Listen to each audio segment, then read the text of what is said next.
আসসালামু আলাইকুম রহমতুল্লাহি ওবরকাতুহু। সম্মানিত দর্শক, আজকের বিষয়ে বিস্তারিত আলোচনা করার আগে কতগুলো বাস্তব খবর আপনাদেরকে বলে নেই।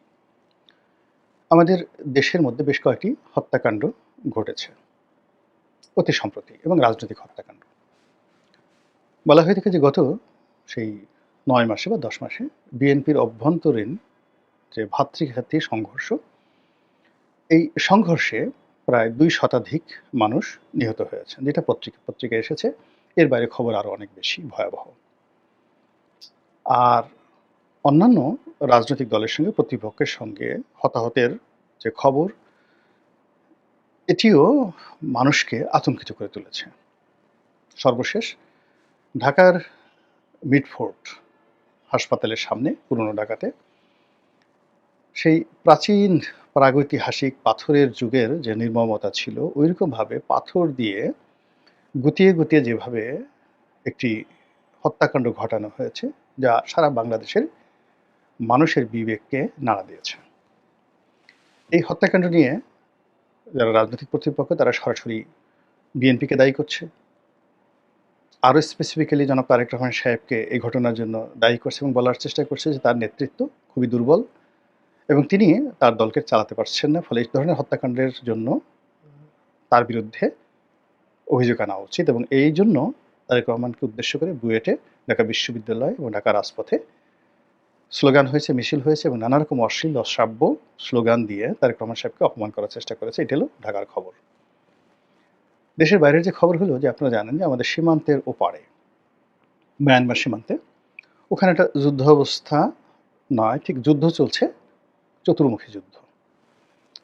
সেই যুদ্ধটা হলো ওখানে ভারতের কিছু বিচ্ছিন্নতাবাদী গ্রুপ, রাখাইন প্রদেশ, তার পাশে যে চীন প্রদেশ রয়েছে, এই ২ জায়গাতে তারা আশ্রয় নিয়েছে এবং ওখানে বসে তারা সেই উলফা, যে পরেশ বড়ুয়ার যে উলফা সহ আরও বেশ কয়েকটি গ্রুপ, সেখানে তারা অস্থিতিশীল পরিবেশ তৈরি করছে ভারতের জন্য, এবং ভারত এটা নিয়ে বাংলাদেশকে দায়ী করছে।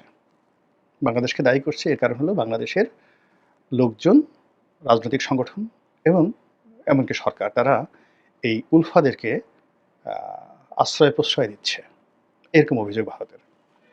দ্বিতীয়ত হলো আরাকানের যে আরাকান আর্মি, সেই আরাকান আর্মির সঙ্গে বাংলাদেশের সম্পর্ক। তারপরে ওখানে যারা আছেন তাদেরকে মানবিক সহায়তা দেওয়ার জন্য করিডোর দেওয়া।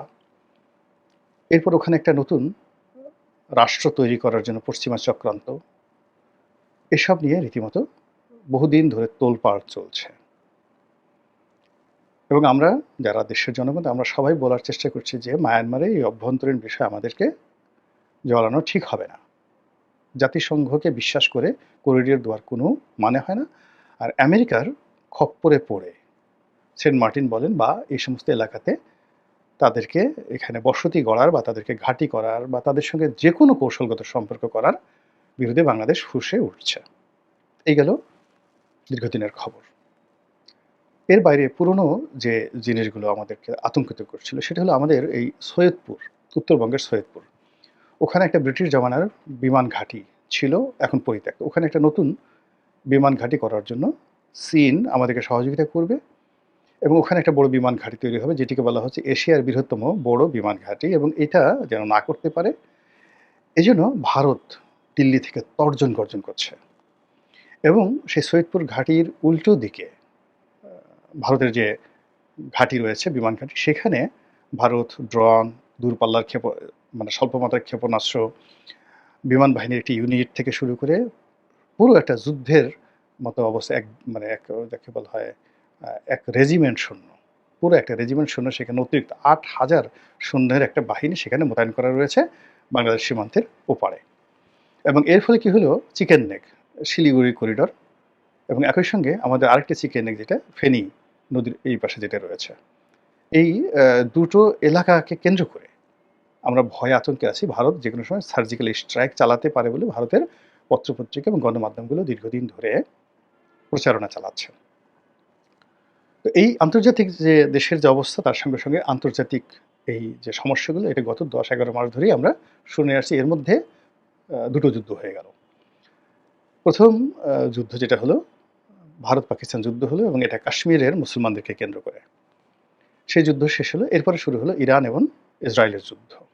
এবং এই দুটো যুদ্ধ নিয়ে ভারত খুব ব্যস্ত ছিল। এর কারণ হলো ইসরায়েলের সঙ্গে তার নিবিড় বন্ধুত্ব, আমেরিকার সঙ্গে বন্ধুত্ব, আর এদিকে পাকিস্তানের সঙ্গে যুদ্ধে তার সরাসরি জড়িয়ে পড়া। ফলে বাংলাদেশ বিষয় নিয়ে তার চিন্তাভাবনা করার সময় ছিল না এবং এই দুটো যুদ্ধ বন্ধ হওয়ার পর এখন ভারত পরিপূর্ণভাবে বাংলাদেশের ব্যাপারে মনোযোগী হয়ে পড়ছে এবং এটাই হলো আমাদের আতঙ্কের বিষয়। আর মাসটা হলো জুলাই এবং আগস্ট মাস। আমাদের যখন শনির দশা ঘুরতে থাকে জাতির উপরে। এরই মধ্যে যে পিলে চমকানো খবর সেটা হলো ভারত ড্রোন দিয়ে তারা ওই যে আরাকান রাজ্যে হামলা চালিয়েছে এবং সেখানে বহু সংখ্যক হতাহতের ঘটনা ঘটেছে যারা এই উলফা বিদ্রোহী। ভারতের আসাম রাজ্যের যে সকল বিদ্রোহী আসামকে স্বাধীন করতে চাচ্ছে এবং এই উলফা, পরেশ বড়ুয়া এবং এদের জন্যই চীনা মদতে 10 ট্রাক অস্ত্র বাংলাদেশের মধ্য দিয়ে যাচ্ছিল।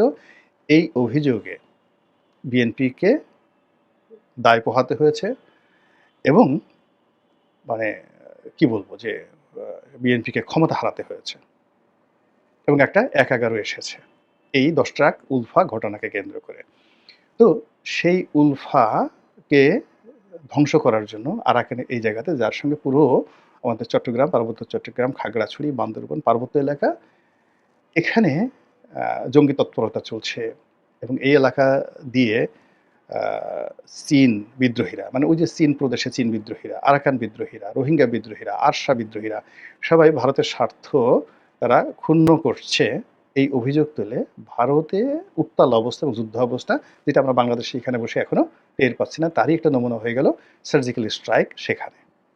এখন ভয় হলো যে যে সার্জিক্যাল স্ট্রাইকটা তারা করেছে মায়ানমারে, ঠিক সেম সার্জিক্যাল স্ট্রাইক তারা যদি বাংলাদেশের যে গহীন অরণ্য থানসি, যে থানসির গহীন অরণ্যটা বলতে গেলে এই বিভিন্ন গেরিলা যোদ্ধা, এটা ভারতের বিচ্ছিন্নতাবাদী আছে, মায়ানমারের বিচ্ছিন্নতাবাদী আছে, আমাদের পাহাড়ি ভাই বোনেরা যারা বিচ্ছিন্ন ওখানে স্বাধীন জুমল্যান্ড করতে চায় তারা আছে। তো সেই থানসি গভীর অরণ্যে এই জঙ্গি ঘাঁটি আছে, তারপর শেষে নানা রকম যাকে বলে অভিযোগ ভারত করে আসছে এবং সেখানেই তারা সেই সার্জিক্যাল স্ট্রাইকটা চালায়।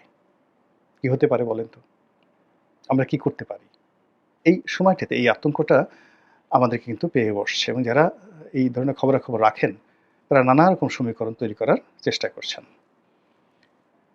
অন্যদিকে যদি এটা সৈয়দপুরের দিকে গিয়ে আরও একটু এগোয়, সিলেট সীমান্তে যদি ভারত বাড়াবাড়ি করে, তার সঙ্গে আওয়ামী লীগ তো দিল্লিতে, কলকাতাতে, আসামে, গুয়াহাটিতে, ত্রিপুরাতে তারা ওত পেতে বসে আছে। হাজার হাজার আওয়ামী লীগের নেতাকর্মী সেখানে গিয়ে তাদের বাড়ি ঘর নির্মাণ করে তারা কখন এই ভারতের সহযোগিতায় বাংলাদেশে আসবে, বিএনপিকে উল্টে ফেলবে, ইউনূস সরকারকে উল্টিয়ে ফেলবে, এই স্বপ্নে যারা বিভোর হয়ে আছেন এবং তাদের যারা লোকজন আছেন বাংলাদেশের কর্মীরা, তারা তো প্রতি মুহূর্তেই সেই এখন তো আরও ডক্টর মোহাম্মদ ইউনূস সেই স্টারলিংক ওপেন করে দিয়েছেন।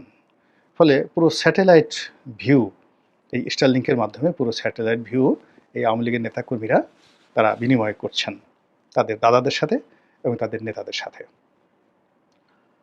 আর এরই মধ্যে ঢাকা রাজপথ উত্তপ্ত। বিএনপিকে নিষিদ্ধ করার দাবি, তারেক রহমানকে গালাগালি, তারপর একটার পর একটা হত্যাকাণ্ড ঘটছে এবং সেটিগুলো নিয়ে উত্তাল একটা অবস্থা তৈরি হয়েছে।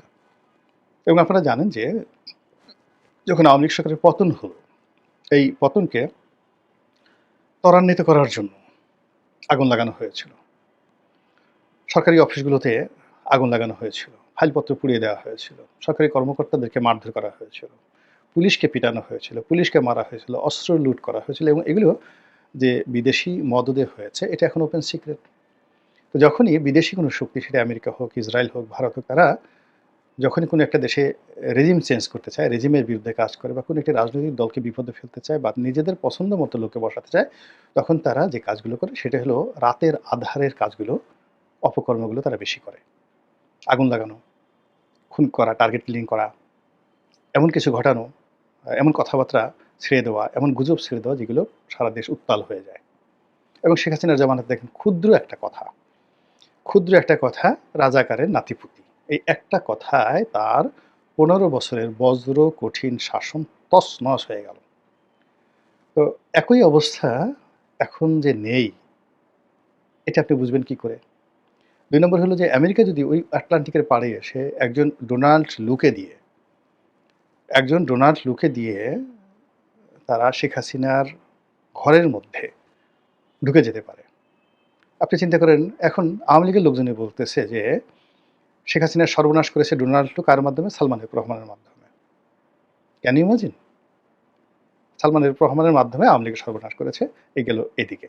আর বাইরে আমেরিকার যে ফোর্সগুলো রয়েছে, যে শক্তিগুলো রয়েছে, যে এজেন্টগুলো রয়েছে, তারা কিভাবে কাজ করেছে, এটা আর কদিন পরে দেখবেন যে এটা প্রামাণ্য দলিল বের হয়ে যাবে আজ থেকে ২০ বছর পরে। আঁতকে ওঠার মতো ঘটনা।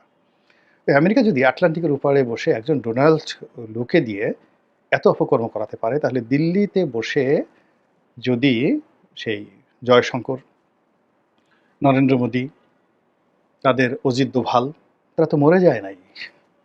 তারা মরে যায় না। এখন সেই অজিত দোভাল যদি আসামে আসে, অজিত দোভাল যদি গুয়াহাটিতে আসে, অজিত দোভাল যদি কলকাতাতে আসে এবং সেখানে তার যে স্টেশনগুলো রয়েছে, সে তাই স্টেশনগুলো দিয়ে সে যদি সেই ডোনাল্ড ট্রাম্পের মতো কর্মকাণ্ড শুরু করে, তাহলে আপনি কি মনে হয় আমেরিকা যে কাজটা করতে পেরেছে, ভারত কি তার চেয়ে বেশি পারবে না?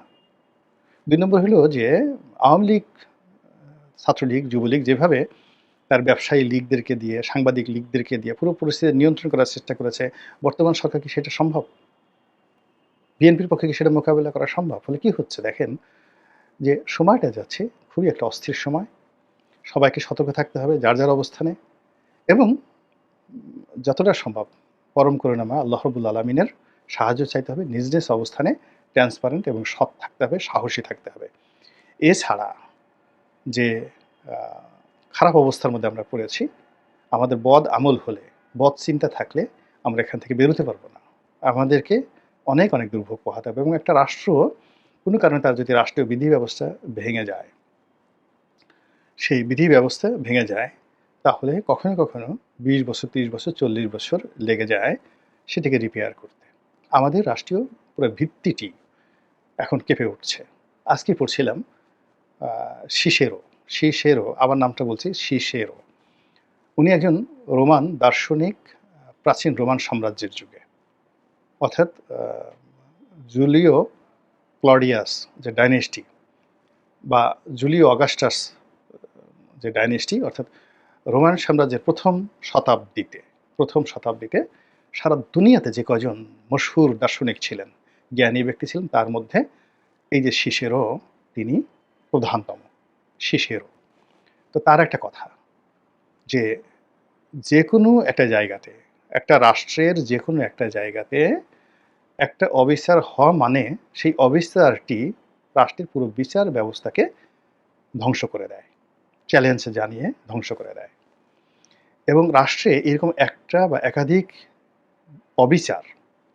বিচারহীনতা, এটি যদি চলতে থাকে, পরে পুরো রিপাবলিক মানে প্রজাতন্ত্রকে, রাষ্ট্রযন্ত্রকে ধ্বংস করে দেয়। সিসেরোর কথা আজ থেকে ধরেন ২০০০ বছর আগে।